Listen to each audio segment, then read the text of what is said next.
কি খাওয়া শুয়ে নিরি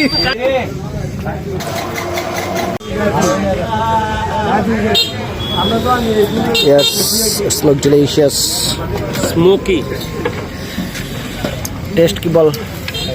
অসাধারণ টেস্ট, এটা মিথ্যা কথা নয় যে ফুড ব্লগাররা এসে খালি অসাধারণ কয়, এটা অন্যরকম অসাধারণ। আর সেটার সাথে স্পেশাল কম্বিনেশনটা কি? স্পেশাল কম্বিনেশন হচ্ছে আমরা ওই যে চিতই পিঠা, ডিম পিঠা দিয়ে খাবো এটা, এবং অসাধারণ একটা ফ্লেভার লাগে। মনে হয় রাতের ভাত না খাই এটাই খাই।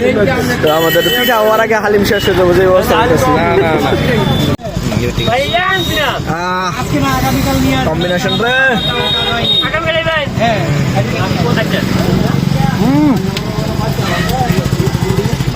কি খাওয়া শুয়ে নিরি। কিন্তু খোকন আমার একটা প্রশ্ন আছে, তুই তো সব ভিডিওতে করস, এটা কেমন আসলে? আমি সব তো হু করি, এটাও ভুল। যেগুলা ফাউল এগুলো ভুল। আচ্ছা আচ্ছা, না মানে এটার স্পেশালিটিটা কি মনে করো, যে হালিমটা কেন বিখ্যাত বা বেটার? এই হালিমটা আমরা রেগুলার একটা জায়গায় হালিম খাই, আমি চাঁদের রেটিং দিছি, ওটা যদি 50 হয় তাহলে এটা 150।